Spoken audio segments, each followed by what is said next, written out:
Slight problem here is, let's move this slightly down. I think you could still hear what was going on, but the thing just crashed on our end and we weren't able to see anything. It's just what sort of happens. I'll start again in a minute. Yeah, so we just get this back so we can actually see what's going on here. It's a total, utter mess. Like a wet belt engine. Yeah. Terrible, terrible, terrible. I'll have to also redo that thumbnail later, won't I? Yeah, Mr. Coleman was in the middle of a very sort of important and technical explanation as to what was going on with wet belt engines. Yes.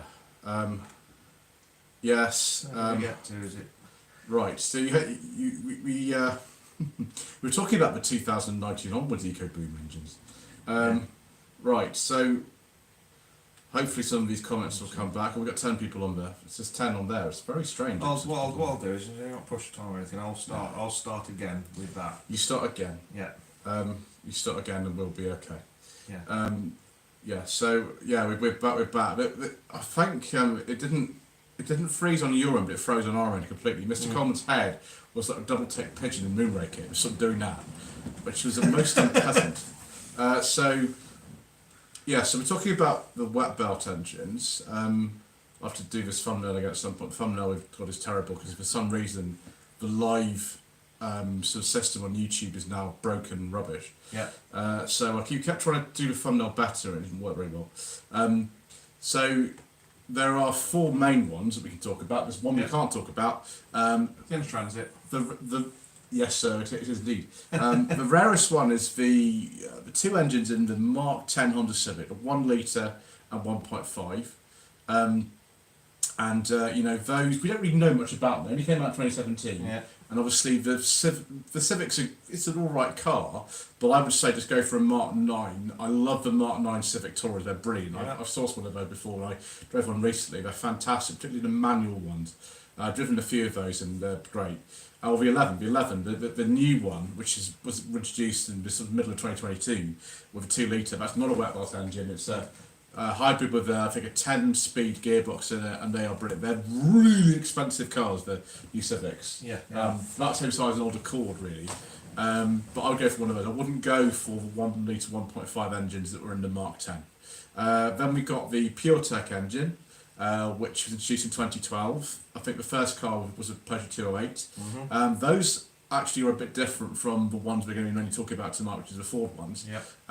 They have a sort of different issue with them, which is that belts snap, like an old-fashioned cam belt. Yeah. They also degrade, and there are debates that you can have about whether or not the Prince engine or the PureTech is worse. They're both still used by Stellantis. The 1.6, a derivation of the old Prince engine, is still used in a lot of plug-in hybrids like the Peugeot 3008. Yeah. I think the Vauxhall Grandland, just Grandland now. Grandland uses that one too. But then you've got the Volkswagen one for TSI. So a very important distinction I only learned actually only this year. The engine when it be up in the city go and the normally aspirated engine, the 1 litre, is only a chain engine. Yeah. So the 59 and 73 horsepower ones, they're a chain engine. It's actually ups and Meads and City goes aren't actually that bad cars. I mean, Mr. Cobbler's not a fan of Volkswagen Group stuff, particularly, but actually those are all right. I would say if you're going to buy one, probably go for a 73 horsepower engine if you can. Yeah.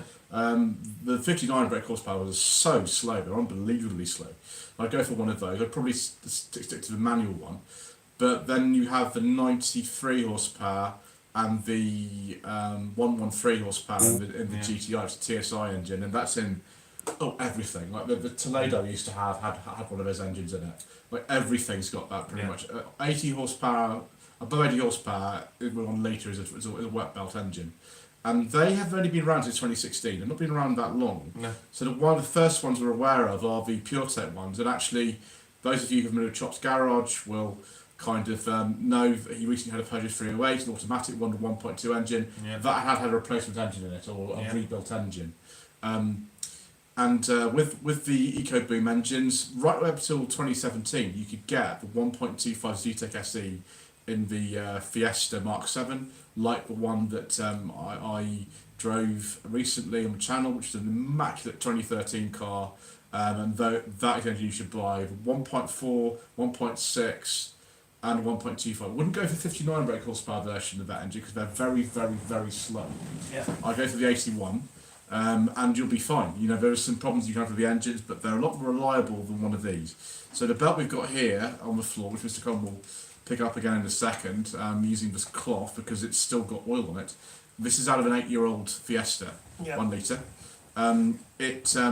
It's only done 47,000 miles. Yeah. I'm going to start again so everybody can. I've got a torch this time so I can show you what's going on. Can't see very well last time. No, so kind of a bad thing. I'll draw that down there. That is your EcoBoost, EcoBoom, 1 litre, 1.5 wet belt, cam belt, crank, tensioner, and then your 2 cam sprockets here. Now these belts, this engine's done, it's 8 years old, this belt. It is, in my eyes, way overdue because it's a wet belt. It's done 47,000 miles. It was serviced on the dot with Ford spec oil right the way through until it was due its timing belt. And we did this timing belt last week, and I said to Joseph, let's show the people. Now this belt is bad, but it's not the worst. So, as I was saying, I'll start again. The way that these belts start to degrade is actually the non-toothed side. So this side, you've got your toothed side there, and your toothed there. And what happens is this face starts to crack and perish like an old tyre and stuff does. And if I bend this in half, if I shine my light, is that going to do anything for you? Oh yeah, look at that. Can you see all the cracks in it? The focus is working now. Yeah, oh perfect, Mr. Coleman. So that's one side of it. But what you've got to notice on this is that the edges of it are coming apart as well. Yeah, the edges are starting to go on this one, like so. There we go. There we go. Yeah, you can see. There you that. go. There we are. Like so. Now then, once the belt has been through this particular, or start going through this particular phase, when it starts to crack up, the toothed side of the belt, which is, fold this inside out, it's very brittle as well. There's another thing that kills these belts, obviously the heat from the engine. And this is the tooth side of the belt. Now when these belts are new, they have like a white Teflon coating that's all the way around it, just to prevent the belt from basically wearing the pulleys out. And this belt's not in bad nick, this side, on the face of it. Looks okay. But as these belts degrade, and then when they start to fail, you can hear how brittle it is. These, yeah, I know, these teeth will eventually start to rip and peel, like these ones are doing here. You can see those little gaps there? And then when the teeth start to rip and peel, and by this point your oil strainer's well on the way to being blocked up. When these belts, the teeth start to strip, that's when the belt will slip and basically knock the ignition timing out. It will bend all the exhaust valves, usually breaks the rocker shafts as well. By that time you're dead in the water. Well, yeah, because it's a strainer also gets particles in it and you don't get any oil. Yeah, and usually you're going to know, but if you don't, and when these belts start to break down and the oil strainer's full, keep your eye on your dashboard for your oil light. You get 20 seconds. You get 20 seconds basically to switch your engine off, because if you don't, it's not good news. Let's read some comments and we'll go into actually the cost of some of this stuff. So obviously we're on the new video now, so we had to start again. Paulie Galtieri says perfect. Agent Barry, that guy from SETI Alpha 5. Hello, gents. Mark from Bad Books, good evening. Julia Knight says welcome back. 5 pot, 4 pot. Guten Abend. Grumpy Talk says hello again. We'll come. There's a very good comment we didn't get to see earlier. Unfortunately, Grumpy Talk has written this again for us. Yeah, 5.4.6 coming down in S60 tomorrow to the NEC. Yeah, well, we're already in the area. Mr. Coleman unfortunately can't make it tomorrow, but No. I will be there and doing about 1 million shambolic shuffles as usual. Agent Barry Bovis from America says, my Jeep has a 3.6 V6 Chrysler engine. You also get the Charger 300C, but they've discontinued both of them. Yeah, they have. Yeah. Any car on the old Mercedes E-Class platform is gone now. Now this is very important. So they changed the design of the EcoBoom engine in 2019. They removed the big wet belt that you've seen in the video, and they replaced it with a chain. They also, as Grumpy Dog says, the turbo's now at the back rather than the front. There's a problem with this. Obviously, this problem we're talking about, that doesn't exist anymore with a chain. Yes, 2019 when the Puma came in was when it altered. But as Grumpy Talk says, there is the old pump belt's still a wet belt. Yeah. That's the problem. I'm going to show that to you in a minute. I'll have one down here. Yeah, we'll get one in a second. Agent Barry says the Z-Tech 1.6 engine is the focus of the flaw of a power steering pump. Happened to me at 65,000 miles and messed up the serpentine belt. Yeah. I did a new airflow sensor in the water pump. Yeah, that's not the biggest problems I've heard, but I imagine you're talking about the Mark III Focus there, because they didn't sell the Mark II Focus that we got in America at all. They put away the Mark I, like a very heavy faces of Mark I. So I imagine that'd be the Mark III. Polyguard series says there is a Jaguar Land Rover Ingenium engine. It's rubbish. Well, we can talk about it because they made a petrol version as well, but we don't talk about that engine. I'll tell you what, I'll get hold of an Ingenium timing chain kit used, and we'll do another one. Yeah, that's not good either. No. Right, so what are the implications of kind of this? So we've worked out that you can have problems with the valves. The big one is obviously bits of the belt block the strainer, and so you get no oil. You've got 20 seconds before you grenade it. So how much, Mr. Coleman, is a Ford Exchange engine for an EcoBoom? For a Ford Exchange engine, This is the pre 2019 one. Depending on its application, can be anywhere between 9 to even £11,000. I've seen them, which is ridiculous. I know that a while ago at Langley Prestige, just in early 2023, I think it was, there was a Focus Mark III, I tested EcoBoom, I think it's a 17, and that car had a new engine. It was £3,000 to put one in. I mean, that's not even like a recon engine. That's just like it was a second hand, out of a wrecked car. Yeah, a second hand one that's had the belt done, I think. Yeah, the thing is though, when you if you're going to do that, it's easier, obviously, to put a fresh belt kit on it and that when the engine's out of the car, and so you save a lot of labour costs doing it like that way. And the thing is as well, it's mandatory that when you do change these belts, you remove the sump and fit a new oil strainer in, and oil pump if needed. And so it is. That's the thing with the EcoBoost engines as well. It is basically the same as servicing a conventional cam belt, but the problem with it is getting to it. Because it's the amount of strip down you've got to do is unbelievable, and physically changing the belt itself takes 5 minutes. But you've got to take it's because you do it the conventional way is what you would do, not doing a normal timing belt, engine mounting off, drop the engine down off the subframe, drive a shrunk wheel off, headlight out, or drain all the cooling system, radiator, you name it, all that's got to be done. But the way that it's done with the EcoBoost engines, it's just an absolute pain. It really is. Yeah, the thing is, so this is something that happens. This is a recent build from a garage that was used by Jason Chop's garage. He did a 2014 Fiesta Mark VII with the EcoBoom engine. Yeah. They charged him, and this is probably quite reasonable, £936 I think it was, to do this. Preventative measure that nothing had happened to the engine. Yeah. Obviously, the recommended interval on these belts originally, this is for cars from 2016, was 150,000 miles. Yeah, ridiculous. This is 47,000 miles in this condition, and it was either 10 years or 150,000 miles. Yeah. So this has been it's 0 W20 oil. You have to use that type of oil, otherwise it has worse problems.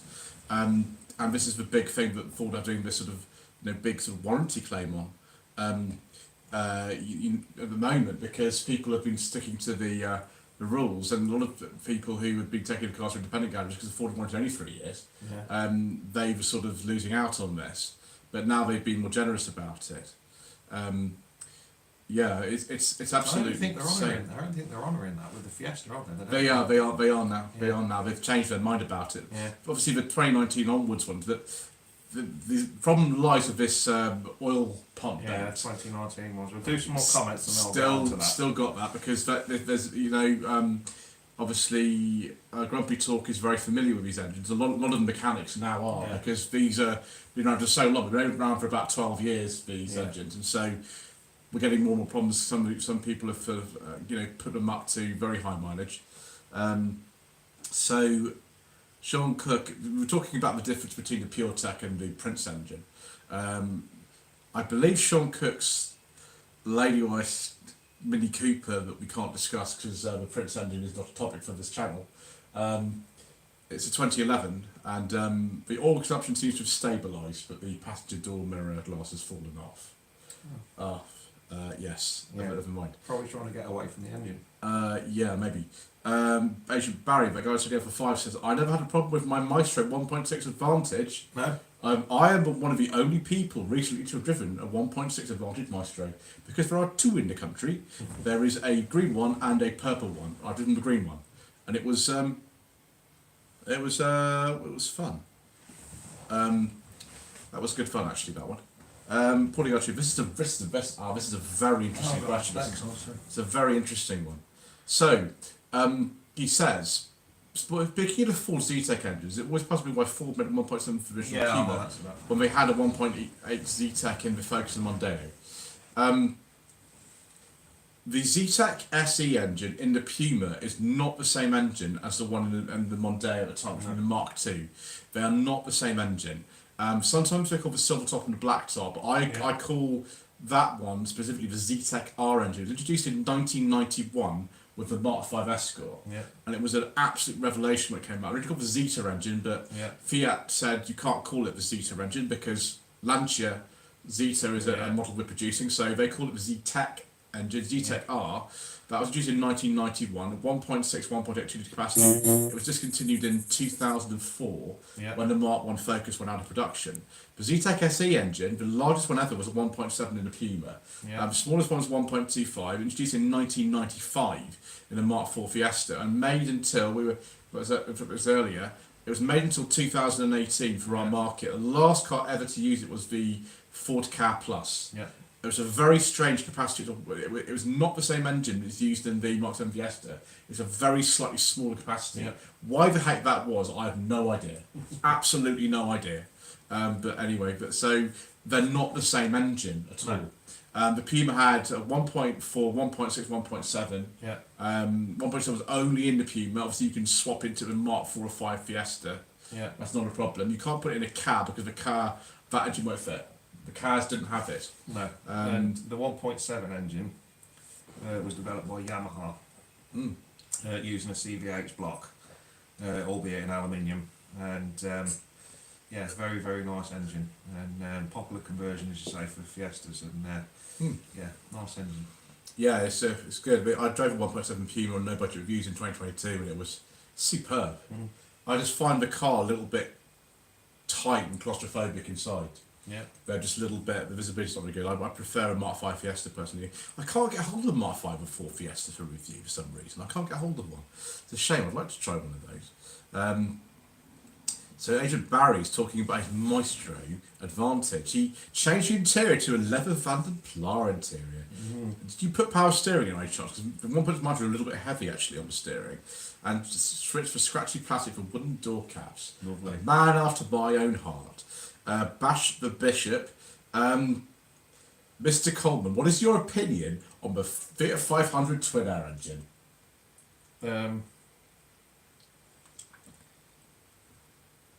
It's one Nothing to say. I don't think you talk about that on Mr. Coleman's channel. Thing is, Mr. Bushby, who very kindly lent me a lot of cars to drive in 2022. I drove I think 4 or 5 of his cars in a day. He's got a twin air Panda 4x4. It's a 2014, and he tells me it's absolutely fun. The best thing, yeah, the Fiat 500 twin air engine. Basically, it's a good engine, but it's an engine for toddlers.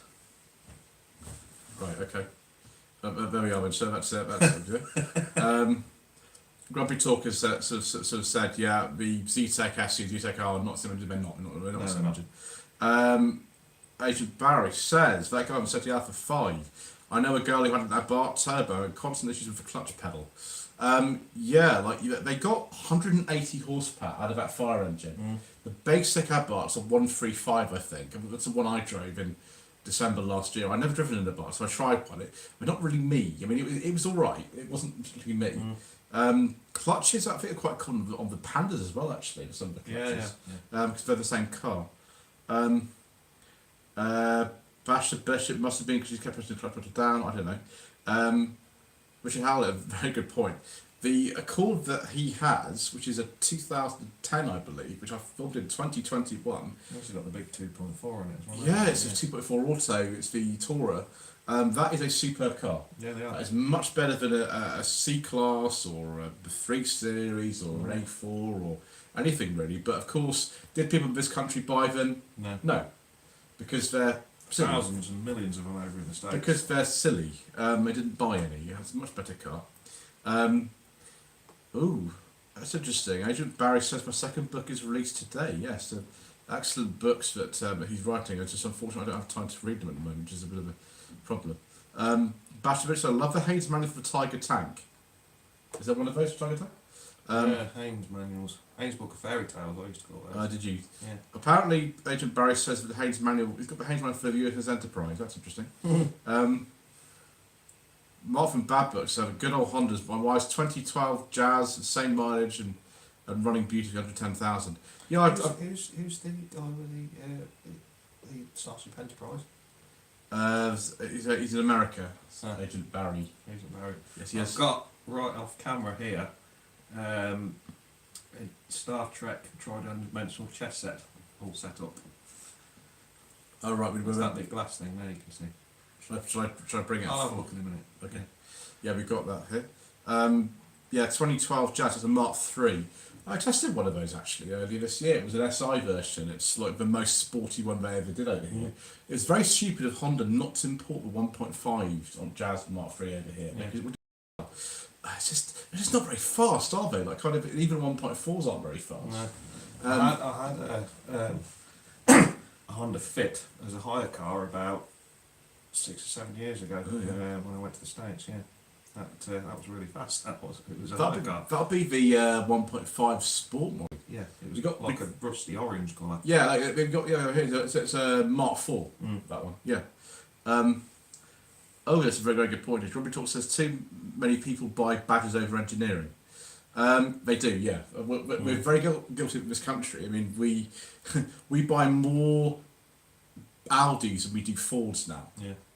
More Audis than Fords, many more than Vauxhalls. Yeah. Absolute suckers for things like that. Yeah. Agent Barry says I always wanted a chess set. It was very expensive. But I'm not going to touch it. I don't want to break this expensive chess set. But Mr. Coleman had it. The figurines are actually not on it at the minute because, as I say, I'm just doing some decorating and moving around. But if you'd like to see it, there it is. Excellent. Well done, Mr. Coleman. Yeah. Chambers 101. Oh, good evening, sir. Enjoy the show for the weekend. Yes, 22, 23 slightly shambolic shuffles. That's what we're going to be doing. Kevin Holton says, good afternoon from Lakeland, Florida. It's probably quite nice over there. Yeah, I hope you've drawn out, mate, after your hurricane that you had. And it affected my family quite a lot over in SC. Ooh, God, that interesting question down there. Let's move down to a bit. Okay. A few months ago, Mr. Coleman and I had a conversation about something. So we had a viewer send in a question about the 1.8 TSI engine that was used in the early 2010s in the Skoda Octavia and the Golf, things like that. Mr. Coleman advised that that particular engine is a timing chain that's going wrong on them, and they are terrible, aren't they? Oh yeah, the sprockets wear out around the timing chain and makes it go slap, and they go really noisy. And yeah, you have to have all the sprockets and stuff changed from the hydraulic puller on the end of the crank to pull it off. Rubbish. Essentially, even though this was an immaculate Lauren and Clement Octavia, sir. Ooh. Lauren and Clement. Lauren and Clement have a special place in my heart because they are basically like what the sort of Vanden Plas used to be, but modern Skodas. They're very, very rare. One of the Paul Autry's friends bought one of these, and the car wasn't actually worth repairing. No. They're not. I just wouldn't buy a car with engine, sir. No. It's a shame because the Octavia, Lauren and Clement, obviously superb Lauren and Clement, like anything like that is, yeah, it warms the cockles of my heart. My neighbour over the road used to have a Skoda Octavia, and Can we talk about it though, sir? no, we can't. No, we can't, sir. Okay. But he could never remember the Laurel and Hammond thing, and he always used to call it the Laurel and Hardy. Yeah, Yeah, because the company originally was called Lauren and Clement. They were that's it. Because Even I can't remember. what it's called. Skoda sort of merged them later, but that was the original name of the company. Right, here we go. So next thing, 5-pot, 4-pot. Trying to talk my this is a lady, better half, Okay. dropping the 2016 Volvo V40 Cross Country T3. Now by that stage, they don't have the full engine in them at all because a lot of the earlier Mark II V40s have full engines. The one I drove had a full engine in it. And get either a 2012 V50 manual petrol SE Lux or a 2003 V40 Auto Sport Lux. What would you sway towards? Now, Mr. Coleman and I probably have the same opinion on this. Go on. The thing about the Mark I V40, and I have driven one of these on my channel, I drove it sort of earlier this year, right at the beginning of the year. That car has done really high mileage, and the chap's owned it for like forever, basically. It is a workhorse, like it needs a good clean and some dents taken out of it. It's done like 200,000 miles or something, but he's never really had any problems with it. No, why not? They're actually quite reliable cars. They're based on the same platforms as Mitsubishi Charisma. They were built at Nedcar, those particular cars, and actually they're not too bad. The biggest problem with them is the 4-cylinder white blocks in them. Once the tablets go wrong, they can be very problematic. And the car that I drove was a 2-litre. It was fine, but they are the most boring cars to drive. I literally drove it, and I was just like, I can't really even tell you what it's like. I'll put a glass eye to sleep. Yeah, I mean the T4s are a bit more interesting. There is a lighter pressure turbo version of that, but it's just so dull. You can tell it's not.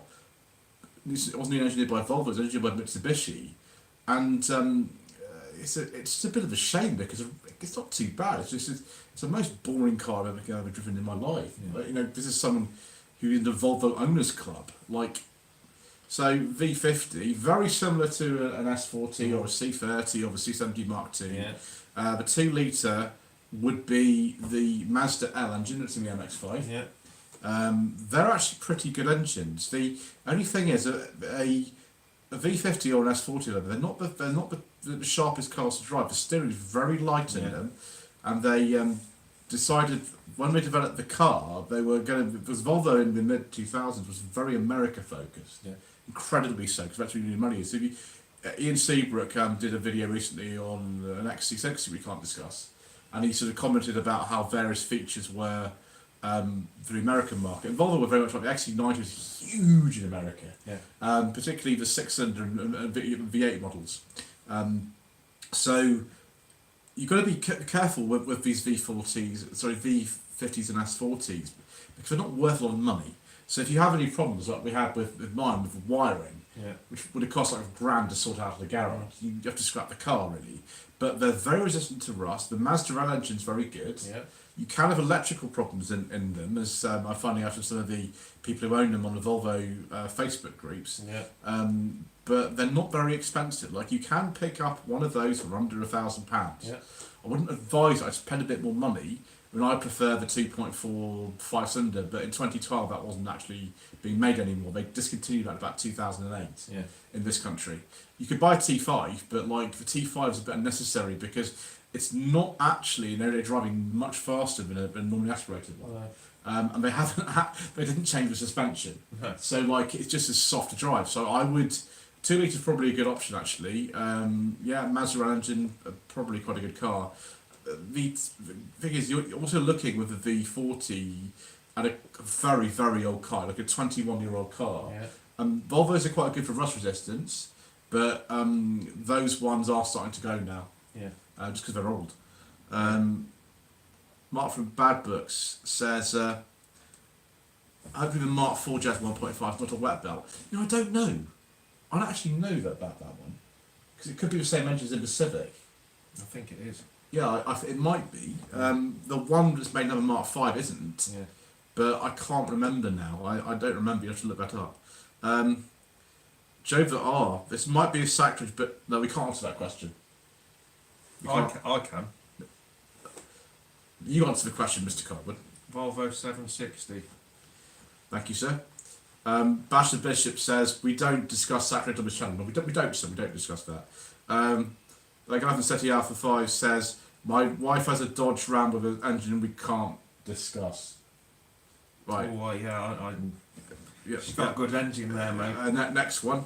Bashir Bishop says, I miss the wireless simplicity of mini metros.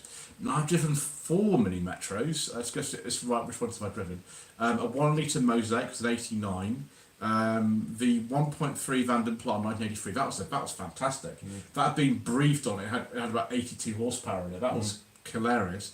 Then I think a Metro City X in 87. That was really basic. That was one of the with poverty headlamps on it. And then an MG Metro, another 89. That was the gearbox in that was a bit funny. It was a bit sort of knackered, which was a shame. But the Van den Pla, and I want to drive now a 5-door Van den Pla with leather interior. You know, that would be electric windows and everything. Because my grandfather had an automatic Metro back in the day, I probably have to try one of those. But Mr. Coleman prefers, I think, the MG ones. Yeah. We both actually quite like those. We sort of prefer those to the later Rover K series engine ones. Yeah, I do. I mean, they're a bit of a soft spot for me because I had a GTA in Henley Blue. Henley Blue? Yeah, I had a GTA in Henley Blue, which was great, but the body shell was not very good. The engine and running gear was fantastic, so I bought a maroony purple Advantage and put all the engine and running gear into the Advantage. It was a really nice shell, ran it for about 8 or 9 months, and it was a really, really good car. The Advantages did look quite good, didn't they? They did, yeah. To me, they're the best looking ones. Yeah, they do look good. Yeah. I like the ones in green, but I completely agree with you there. Do you want another drink? No, it's alright, thank you, sir. I'm going to get one and Okay. I'll do the other belt. Okay, yes, we'll do that, and then I'll have a look at some of these as well. Paulie Galtieri, yes, watch the video that we can't talk about. That's filmed in 2020. Mark from Bad Book says, I saw a mint early Metro in Primrose Yellow being driven yesterday near Chesterley Street. It's probably heading down to the NEC. Yeah, that could be. Bashta Bishop says he likes them. Well, we do like the A series engine Metros on this channel. So obviously after 1987, they were just called Metros, not Austin Metros. Bashta Bishop says, I was in a smashing one at 80 miles an hour and rolled through a stone wall in 1992, and I'm still here somehow.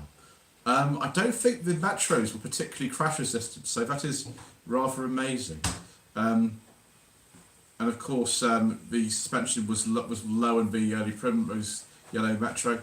The thing is, you could adjust the suspension on a hydrogas Metro quite easily. You get one of those pumps, don't you? Just pump it up. Yeah, but you've got to keep it at the factory set height, because if you take it too high, it's really firm and basically drives like a roller skate everywhere. And if it's too low, they're really wallowy because the pressure isn't there, and they dive under braking. And I've seen them before, way back in the day, where people have braked when they've gone over one of the road cushions and it's smashed the sump. It's funny with hydroelastic and. Yeah. Someone's just become a channel member. The Fiesta Mark 7 channel membership tier. Welcome to Matt Ashton. Thank you very much for joining the channel.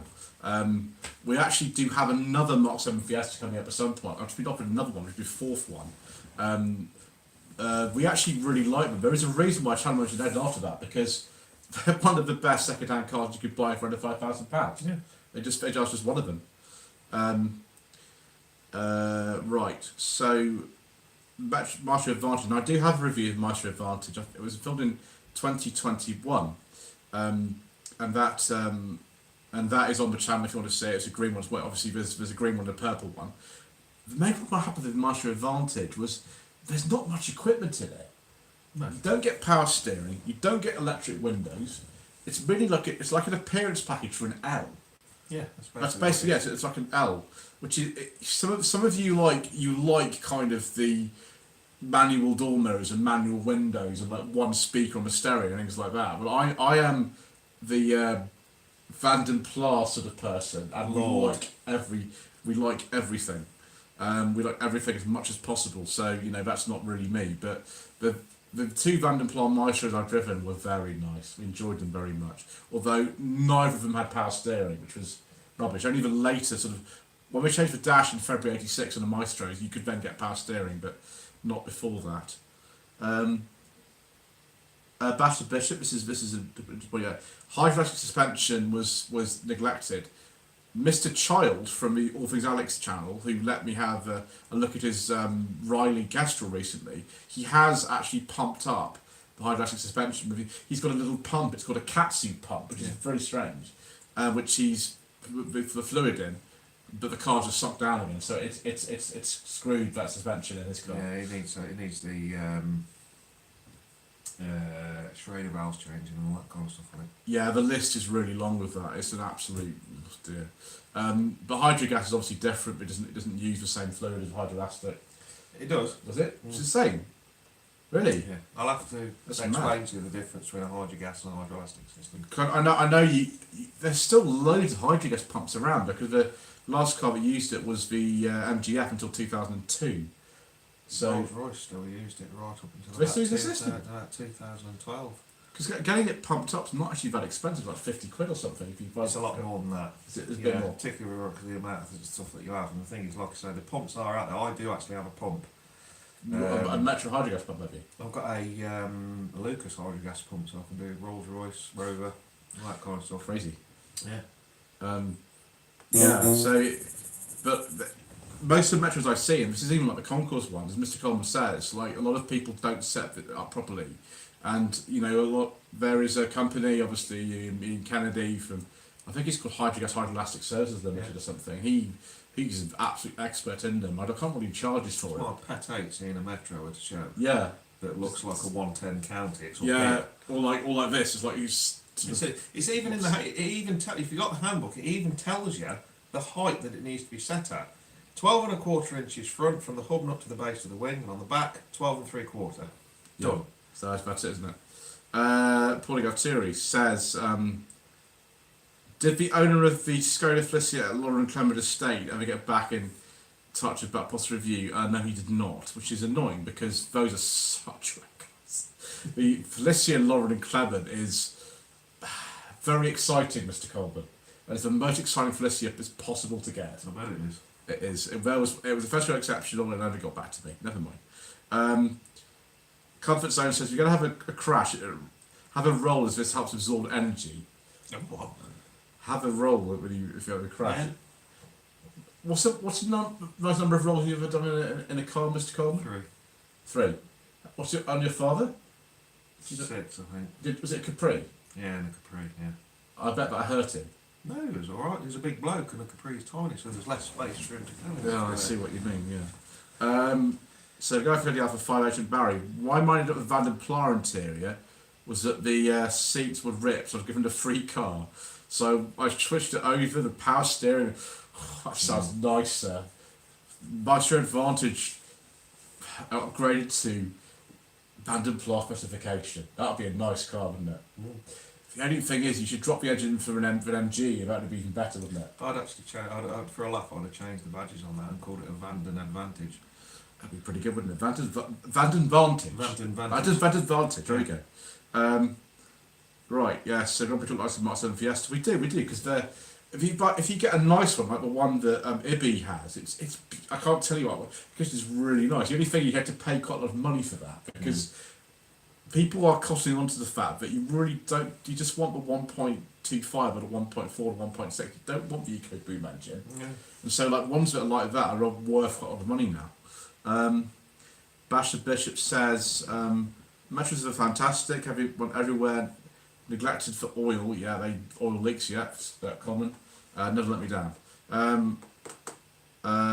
Richard Harris says some people confuse bling and technology for luxury. I like luxury. Would you like luxury, sir? 5 pot, 4 pots. All hail the hydrogas gods of Ian Dool Kennedy. Ian Kennedy. I actually drove one of his cars at some one point. I'll let you guess what that was, but I drove one of his cars. Bastard Bishop, 3 rolls in a metro is the record. 5 pot, 4 pot. I had my MGF Spears renewed with 4 years ago. It was £500. That's not too bad. Yeah, It's pretty good. Sorted out your suspension. Well, the MGF I drove had a suspension renewed. It was when I had to borrow back in July. It was so firm. Like apparently, when you do it, it was really firm. The 3 rolls that I did, I think it was the most I did because you have to let the ramp. Were you racing it? Tom? No, well, we were doing it was the ramp rollover competition. Oh, okay. That we did. It was always the August bank holiday weekend. We did the racing and that, and I built a car for doing the ramp rolling with it. It was either 2007 or 2008. Was it an MG Metro? I did do it in a Metro. Oh, what was it then? Mazda Montrose 626. You did it in a Mazda Montrose? Yeah. Mr. Colburn. It was 40 quid. Yeah, I know, but I've never seen one of those. Was it a coupe? Yeah. Oh, Mr. Colburn! You did it! In a Mazda Montrose coupe. Silver. Oh, Mr. Colburn! The list of cars Mr. Coleman has destroyed over the course of many years is quite extraordinary. Agent Barry says, I sold the Maestro Advantage for a 280 Brooklands Capri in 2004. Good man. Yeah, there was a lot of money nowadays. Ibby says, hello. Oh, Ibby, hello. It's fancy meeting you here. Yeah, Agent Barry makes a point about the Capri 280 Brooklands. Back in the day, you could get a Brooklands 280 a couple of grand. Yeah, early 2000s Capris were worth zippo. Yeah, nothing. I think, what was it that first year's we did in 2003? They bought this Capri 1.6 later. I think it was 400 quid or something. Oh, it's been years since I watched that, and He messed it up. Yeah. Like seriously, by his own admission. Worse. But by his own admission, and the girl in the episode was a member of the production team, as you know. Like, they just said, okay, do you want to be on camera? It's kind of like that. It was just, no, it's bad. So 30,000 for a good Capri. Now, it's about right. one of the earliest videos on the channel that I've ever filmed here was a Capri 280 Brooklands Mr. Coleman was looking after. Ooh. That video, despite the fact that it was a really basic video, it did quite well actually. Yeah, I mean, Capris are very kind of well liked on this That channel. car's in Australia now. It lives in Brisbane. It got exported, didn't it? Yeah. That was about that, wasn't it? About 30 grand or something. Wasn't Yeah, it? that's what he got. It's exactly 30 grand is what he got for it. Yeah, it's crazy. Right. Paulie Gauchin makes a very good point here. The kind of cars that Ian Seabrook likes are low specification, are fun for a limited time, but we like comfort and luxury. If we do, we like comfort and luxury. That's what we prefer. Grumpy Talk says this is a very good point here. So we're talking about the ZTEC SE engines, which are in the Mark 7 Fiesta and lots of other cars as well. 1.25, 1.4, 1.6 non-wet belts, last 10 years, 100,000 miles. Yep. Also cheaper to change. Now this is a point we need to get sort of back to. We need to get back to the kind of wet belt sort of thing. If you wanted to get a timing belt done on a 1 litre EcoBoom Fiesta pre-2019 engine, it's at least £900 normally. So at least if you go to like standard garage, a standard garage or a Ford dealership or anything like that, you're going to be paying between 900 and 1100 quid. I myself do them a bit cheaper than that, but the thing is with doing the labour on a wet belt is a hell of a lot different to that of a standard Yes, belt on a on a 1.25 for if instance. you take a Z, you'd probably do it for 400 quid or so.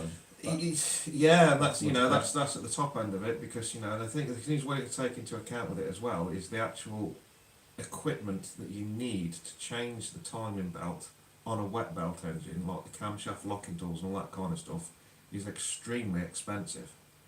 And obviously the garage or the mechanic, self-employed mechanic, whatever it is, needs to recoup the cost of those tools, because those tools, when you're setting out, particularly your individual, those set of tools, they're nearly £2,000 to buy.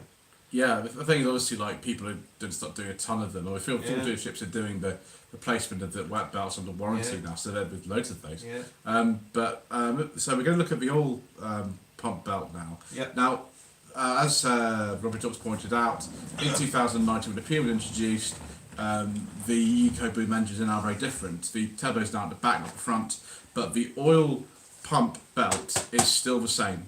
Now this is out of a 2016 Fiesta. It's done 47,000 miles. I think you're supposed to change that at the same time as the main timing Yeah, belt. you do. This one's actually all right. It's okay. That's what they look like. So this one's still got the, you can see it's still got the Ford writing on it. Now these belts, obviously you change them when you're doing this one, but the later engines, the chain engines, still have this. And it's exactly the same belt, exactly the same part number. All Ford have done to retrofit a chain on it is exactly done that, put a chain on it. But it still has this, and okay, these belts do not degrade as bad as what the timing belts do, but it's still there, and it's the Achilles heel. And when this thing fails, oil pressure's gone straight away. 20 seconds. Not even that. Less than that. Yeah, because as soon as the oil pump stops, that's it, game over. So you're having a new engine, aren't you? Yeah, we're having it rebuilt, but this one's gone quite hard, and you can still see because can you see it? This one's all right. It's very hard. It's worn, but there's nowhere near any of the wear or degradation as what the other belt has, and you can actually still see the grip groove on each teeth. There's a little divot in each teeth. It's still there. That's completely normal. This is going to be a big problem in the future. It is. Because of course, And in order to change that, because there is an interval on it, you've still got to take all the timing chain, sprockets and everything off just to get to that. And it's like a Hoover fan belt. It belongs on a Dyson. So as we know, it's a moment. It's about £1,000 to probably do a job like that, because the timing chain doesn't. There's no interval timing chain, but you've got to do this at some point. And if that stops rotating, that's the end of the engine. And a new engine is up £7,000 or more for a recon one, and about kind of 2,500 to 3,000 for a second-hand one.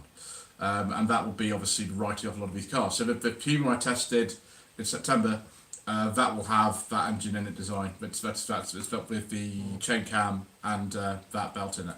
It'll be the same as that. So they're still making them. So my kind of advice is not to buy a car with that engine unless it's under warranty. Yeah. If you've got a warranty, first 3 years, you're not likely to have any problems really. We'll go through some of the comments. There's a very good comment that Grumpy Talker's made here as well. Right, fellow Yorkshireman says, good to see you both live. We've only done 12 of these for some reason, but we should, we do them as much as we can. This is a question. I think we know the answer to this. Paulie Archer says, Mr. Coleman driven a 1.3 Capri. Yes. Yes, of course you have. Kent engine, wasn't it, mate? Yeah. Yeah. Slow. They're not actually that bad. Oh, really? They're not actually that bad. Okay. No. And 1314 was just the same as well. Yes, of course. So we have There's then a cameo with Capri that I like. Cameo, yes. 1.3 cameo. So many special editions on the Yeah. Capris. The console Capri doesn't get the same love as the later Capri. Sadly, says Bashir Bishop. Yeah, that's true. Yeah, I don't like them. I quite like them in terms of the way they look. I don't know what they like to drive. They're pretty like a console classic because they're the same car. 1500 pre-crossflow in those, and Yeah. I think 1200 as well. The very early ones, I think, were 1200cc. Or was it, no, so it's 1340cc. Yeah, something weird. Strange engine. Guns of the Alpha 5, the K-Series head gasket is a crazy engine wet belt. I don't know about that. I think the K-Series head gasket is a crazy design with a wet belt. I don't know about that. No. Wet belt's far worse than that. Yes, of course. The K-Series is very easy to sort one of those out. It's very straightforward. It can be a bit expensive. You've got to send it to someone who knows what they're doing, but it's quite straightforward. Bastard Bishop says, on gas 4 don't do vacuum cleaner belts. Yeah, exactly. That's not good. Yeah. Grumpy Talk says, yes. I'm going to add a point to that. You just remind me of saying vacuum. If that belt does degrade quite a lot, there's another area, and this slipped my mind. I haven't seen it myself yet, but Ford have put a bulletin out for it, and a few of the guys I know in the trade have had it. You've got a vacuum pump for the brake servo, and it lives in the side of the cylinder head over the bell housing on those EcoBoom engines, and that can also be blocked up. And you basically lose brake pressure as well, so you'll have a very hard brake pedal, and the car will still stop, but the actual force needed to press the brake pedal will be quite hard. So that's another sign that your belt's degraded if you've got a hard brake pedal in an EcoBoom car. Yeah. Well, Grumpy Talk, this is a good point, because actually this is the same engine as in the Puma. This 1.5 3-cylinder. Grumpy Talk says the Mark 8 Fiesta ST 1.5 is the same timing chain and wet bubble. Yeah, it's a 3-cylinder. Yeah, same design, same potential problems. Richard Hutler says my uncle had a time belt break on his 60,000 mile ride at 70 miles an hour on the M6 end of the car. This is in 2004. Yeah. Be a 1.6, wouldn't it? That on CVH probably. Yeah. Greg Faze says I have a 2003 Corolla. I can't remember what model that is now. But I know the one you mean. 150,000 miles. I love it. I live in London, and the mayor hates me. Yeah. I thought those were ultra emission zone compliant, those 1.6 Corollas. To be honest, I thought they were. Probably not. I think they are. I think you got to. I checked that actually. I think actually practical ones are. If it's one we can't talk about, then no. But I would check that actually, because it might be. My feeling is it is. I'll answer that one. Right. Yes, we've got another one in a second. Matt W says, what was the advantage of wet belts? Can manufacturers ever return to change the cam belts? Well, if you're looking at Hyundai or a Kia, for example, 1 litre 3-cylinder, those have a timing chain. If you're looking at a Suzuki 1 litre engine, those have a timing chain.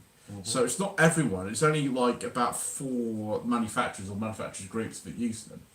The idea behind car manufacturers doing a wet belt in the first place was basically it's an emissions thing, let's call it that, because placing the belt inside of the engine, this might sound ridiculous, but placing the belt inside of the engine creates a lot less mechanical drag than it being external to the engine like a traditional cam belt. Now, great, but obviously they didn't think of, what's going to be happening 6, 7, 8, 9, 10 years down the line with these belts, because it is what it is and it's a relatively new technology. And yeah, that's the reason why they did the wet belts. Basically penny pinching over £1 to make the engines run more efficient, and it really didn't work. That's why they did the wet belts. I've driven a few cars with these engines in them. I've driven quite a lot actually. I mean, Puma was an example of one, and actually for the size of the engine, they do produce a good amount of power. Mm-hmm. They are quite smooth, and also if you drive them in the way that you're supposed to, you do get very good fuel economy. Obviously, a lot of people don't get the economy promised on those, because you have to be in a lab at like 35 degrees centigrade to get the economy that they sort of say. It's a bit unrealistic actually, those claims. Barry says, Minds and Man Cave's channel is restoring a Capri Calypso. Interesting. What's that early 80s one, do you think? Yeah, it'll be sort of like a 1.6? It'll be 1600, and it'll probably be an 81, 82. Yeah. You don't question Mr. Coleman's knowledge on 1980s Fords, because he knows more than anyone ever in the world. Pulling out says the shame the Capri gear never had a bait leather interior with electric windows mirrors. No, you couldn't get leather interior in a Capri gear. No. You couldn't get electric windows. The only electric windows I've ever seen are on a what they call them, the turbo Tick for turbo, yeah. They had electric windows. Yeah, they did. Electric mirrors I don't think I've ever seen either. It's just the Capri lived far longer than anyone ever expected, so they didn't really have provision for that sort of thing, did they? No. Ooh, Greg Facey said this is interesting question. I need a reliable car to travel to Dorset. Would it be a good backup of Corona? That's like how long a piece of string. Send me an email, lloydvehicleconsulting@hotmail.com. Want me to answer that question because there's just too many factors there. I had a friend of mine ask me recently, like, what is a list of cars that I should buy that would be good between £6,000 and £8,000? That again is a how long is a piece of string question because I've not seen any of these cars. There was an example recently, I again referred to Shop's Garage, where a customer bought a 2015 Hyundai i20. They're very, very good cars, the i20s. Yeah. Channel Viewer supplied me one recently. It was a really low mileage, like less than 10,000 miles, 2020, with the 1 litre turbo engine, automatic transmission. Fantastic cars, but the clutch went in this one that his customer had bought. And like, this is the thing, you don't know till you get down there. Is the clutch slipping? What conditions it in? You don't know. It's like you can have one example of one car that's great, another one that's terrible. I've had so many sort of things like that's happened. Like you can't just send someone a list of cars between £6,000 and £8,000 and say they're all going to be good because there could be bad examples. Yeah. This is why I insist on not doing my job as a paper exercise ever. Right? I always go and see the cars. No, generally with the client as well. I go with actually as well because you don't want someone to be disappointed like that. Agent Barry had a Capri gear. Nice carpets, the little seats and automatic gearbox. Yeah, stupid 3-speed Waftomatic out of the Mark 1 Granada, horrible gearbox. You could get, was it 2 litre and a 3 litre gear? Capri? Yeah. Bastard Bishop says the Capri was nose heavy. Is that right? Yeah. 2.8. 3 litres, the 3 litre in particular was nose heavy. The 2.8 was, but the 2.8s had Bilston front shocks and springs and all that kind of stuff, and better leaf springs at the back, and they did actually handle okay. Yeah. I mean, all Capris are a bit loose at the rear end, aren't they? They are. I mean, the 2.8s are pretty good fun on that one. But the thing is, with the 3 litre, it was pretty much standard Capri front shocks and springs and that were on it, and the brakes on the 3 litre front and are individual to the 3 litre. So a lot of people put 2.8 brakes on it. Or Princess brakes. Princess brakes. The 2.8 brakes, I have driven the 2.8.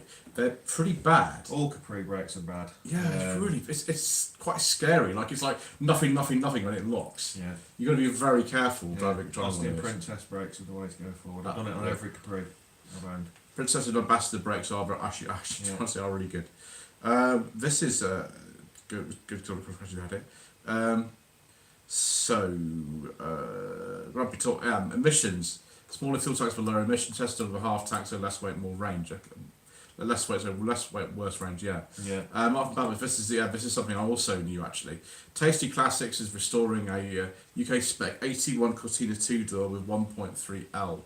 Yeah. I didn't know until it was. Yes, we only got it in this country with the Mark 5s. It was 1.3, 1.6 only. We got a 2-door Mark 3. Yes, because there's one of the professionals versus professionals. Yeah, and the Mark 3 was the 2-door in a Mark 3 was a 1300, and the other end of the spectrum was a 2000 GT. Yeah, I think the one in professionals is 1.6. Yeah. You might be right there. So the Mark 3 is not too bad, but the 2 litre GT was a nice car. But I have seen a different Mark 5 Cortina 2-door. There was a 2 litre in, I think, South Africa or something like that. Yeah. And I saw one recently. If you look at the show at the Departure Lad in Alton, that has a 2 litre Mark 5 2 litre in it.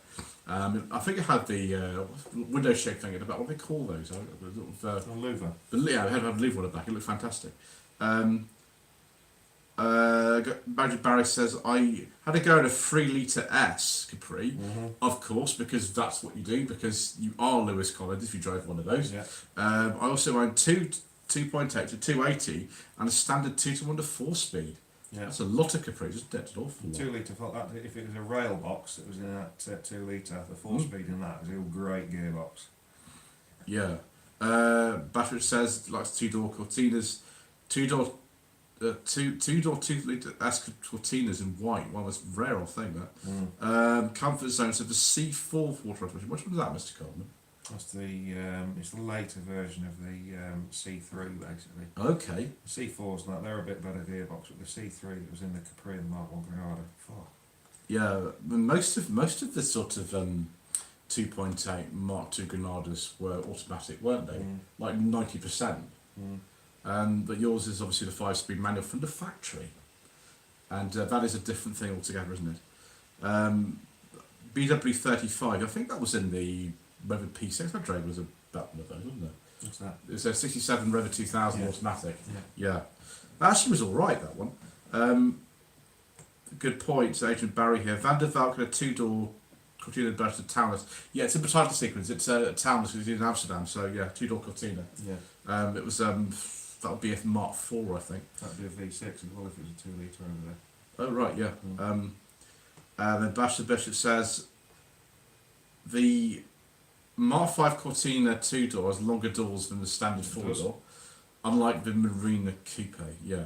I drove a Marina Coupe last year. It was a 1.3. That's pretty good. I quite enjoyed that. I quite enjoyed it actually. Mr. Coleman thinks I'm very strange. I think we might have some more Marina action coming up soon as well. We've got offered another Marina, so we'll have a go in that. That might be interesting. Enjoy yourself. Thank you, Mr. Coleman. Sean Cook says, Wowco owned a red 2-door 73 Cortina 2-litre GT. Yeah. It looked a bit like a Gran Torino if you squinted. Yes, I suppose so. Still got one at the yard ready to go. Very good, sir. Paulie Gauthier, so I remember my father had a brand new Capri 3000 GXL Yeah. from TC House in Derby. Would that have been a very late Mark 1? Very late Mark 1 with the big back lights. Because the Mark II came out on an M, didn't it? Early Yeah. 74. And Martin Shaw was in promotional videos of that. Yeah, well, That's the right. 73 GXL, that was real late one. That didn't have the big back plastic lights in it. Yeah, exactly. Paulie Gauthier says TC House was on Kedleston Road in Derby. Yeah, TC House, I think it's gone. It's gone a few years ago. TC Harrison's been gone a long time. Yeah, it's been gone a long time. Yeah, right, I think we've been on here a long time, Mr. Coleman. Yeah, I need to go to the loo. You need to go to the loo, and I need to get to the hotel, right, to make a start tomorrow to do about 1 million slightly shambolic shuffles. Probably 22 to 23 parts. I'm not even exaggerating. I was asked by somebody how many parts I'd be doing on there, and yeah, that is not an exaggeration at all. But everybody likes it, so that's what we shall do.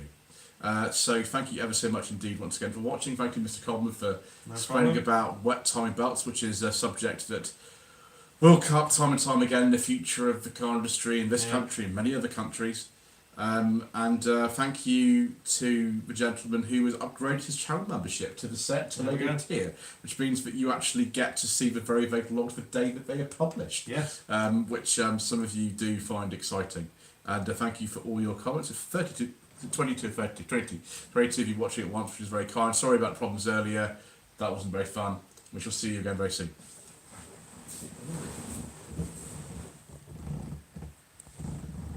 Right, so I do apologise it went on so long. Oh. It's a lot of questions, sir. Awful lot.